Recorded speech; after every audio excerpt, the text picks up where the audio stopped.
दादा टाइम मिला है, मुश्किल से टाइम मिला है, दादा मुश्किल से टाइम मिला है, 2 मिनट बात करने दीजिए। मैडम चेयरपर्सन, बहुत बहुत शुक्रिया इस डिबेट में हिस्सा लेने के लिए जो आपने टाइम दिया। नेशनल सॉन्ग वंदे मातरम पे डिस्कशन हो रहा है सुबह से, और मैं ये समझता हूँ कि इस मुल्क में इस नेशनल सॉन्ग के साथ किसी का ना एतराज़ है, ना कोई दो राय है। एहतराम है हर किसी का इस सॉन्ग को लेके, मगर मसला सिर्फ तब पेश आता है जब जो तकरीरें सुबह से इस तरफ से हुई, बीजेपी की तरफ से और लाइक माइंडेड जो इनकी पार्टीज़ है, जब ये कहा गया कि हिंदुस्तान में रहना है तो वंदे मातरम गाना है। ये कहा गया कि आप तभी इस मुल्क के बाशिंदे हो जब आप ये गाना गाओगे। एतराज़ तब शुरू होता है। आप वंदे मातरम को नेशनल सॉन्ग मानते हैं, हम सब मानते हैं, आप गाते हैं, हम नहीं गा सकते हैं। इसकी एक वजह है, और उस वजह की आज़ादी हमें इस मुल्क के आईन ने ही दी है। कभी कभार कुछ मामलों में दो चीज़ों के दरमियान क्लैश होता है, एक नेशनल कॉन्सेप्ट और आपकी रिलीजियस फेथ, और ये यूनिवर्सल है, इटर्नल फैक्ट है, चाहे किसी भी मजहब से कोई भी वाबस्ता हो, मुसलमान हो, हिंदू हो, सिख हो, वो इटर्नल आइडेंटिटी अपने मजहबी अकीदों को मानता है, वो प्रायोरिटी अपने मजहबी अकीदों को देता है। मैं एक छोटी सी एग्जांपल दूंगा। इस मुल्क में सिटीजनशिप छोड़ने की तादाद लाखों में है पिछले कुछ सालों से, उसमें मेजॉरिटी हिंदू धर्म से वाबस्ता लोग हैं जिन्होंने दूसरे मुल्कों में सिटीजनशिप ली और इस मुल्क की सिटीजनशिप को वॉलंटियरली छोड़ा। मगर जब उन्होंने अपनी इस टेम्परेरी आइडेंटिटी को तब्दील किया, नेशनैलिटी को तब्दील किया, क्या उन्होंने अपनी रिलीजियस आइडेंटिटी को तब्दील किया?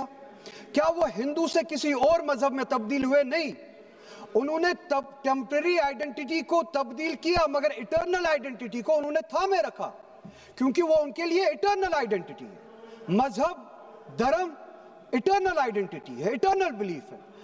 हम कल सब चले जाएंगे इस दुनिया से, पासपोर्ट, आधार कार्ड यहीं पे छोड़ के चले जाएंगे। ये जब चले जाएंगे अपने साथ अपने धार्मिक जो काम किए हैं वो साथ में ले जाएंगे। पासपोर्ट और आधार कार्ड, नेशनैलिटी अपने साथ नहीं लेंगे। जब मैं इस दुनिया से चला जाऊंगा, पासपोर्ट, आधार कार्ड, ये टेम्परेरी आइडेंटिटी यहीं पे रह जाएगी। मेरी इटर्नल आइडेंटिटी, मेरी मजहबी आइडेंटिटी, मेरे मजहब के अकायद मेरे साथ चलेंगे जिस तरह इनके साथ चले जाएंगे, वो इटर्नल आइडेंटिटी है। और जब ये क्लैश सामने आता है, तब हमें कॉन्स्टिट्यूशन ही ये आजादी देता है कि आपकी रिलीजियस फंडामेंटल जो फ्रीडम है, आप उस रिलीजियस फ्रीडम को इस मुल्क में कॉन्स्टिट्यूशन के हवाले से उस रिलीजियस फ्रीडम को एक्सरसाइज कर सकते हैं। और वंदे मातरम का जब मसला पेश आता है, जब यह कहा जाता है कि आपको यह जबरदस्ती गाना पड़ेगा, हम तब यह कहते हैं कि आप गाए, हम एहतराम देते हैं। नेशनल सॉन्ग है, हम उसका भी एहतराम करते हैं, उसमें दो राय नहीं है। आप गाए, हम एहतराम के लिए खड़े हो जाएंगे, मगर आप ये चाहेंगे कि हम भी गाए, मुमकिन ही नहीं है, हो ही नहीं सकता है। आप चाहेंगे, अब सब्र करो। सुबह से इतने लोग बोलते आ रहे हैं प्लीज चेयर को एड्रेस करें आप, तो जवाब सुनने का भी मादा रखा करो। आप गाइए, आप बोलिए नेशनल सॉन्ग है, आप बोलिए नेशनल सॉन्ग है, कोई दो राय उसमें नहीं है, मगर हम पे थोपिए मत।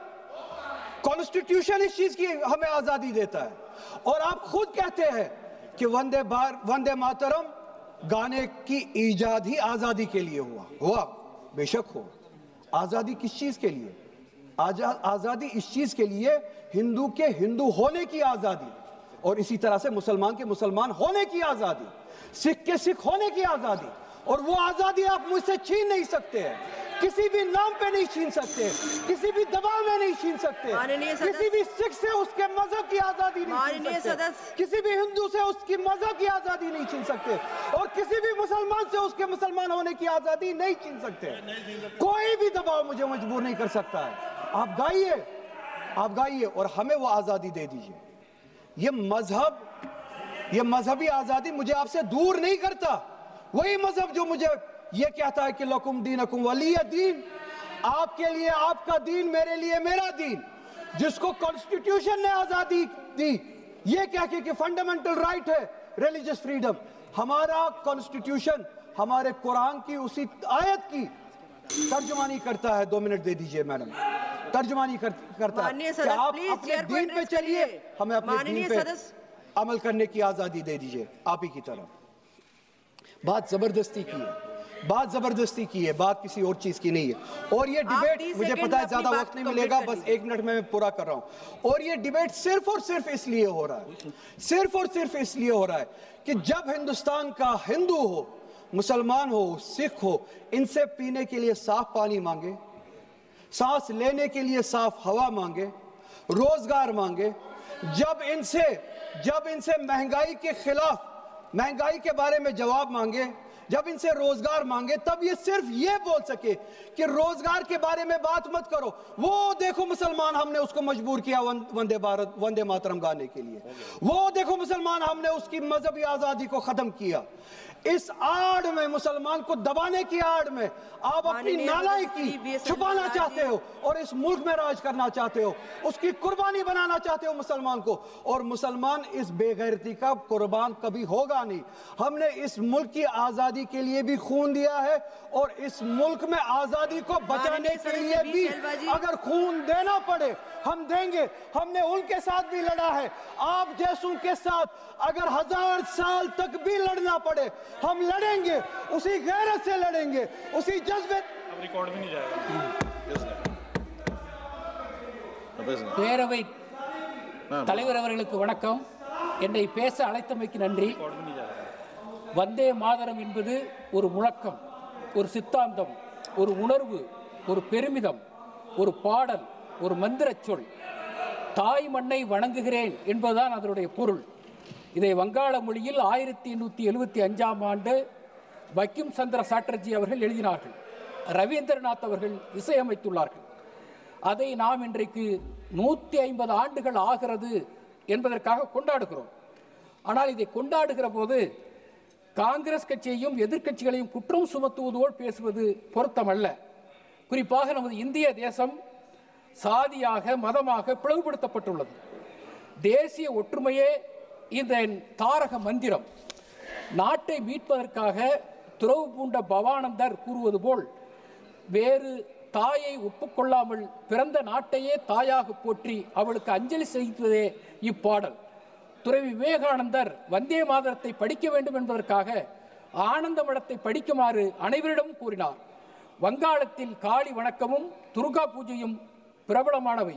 இதை கொண்டே நாடு என்றும் தாயை வணங்க வேண்டும் என்று பங்கிம் சந்திரர் கூறினார்.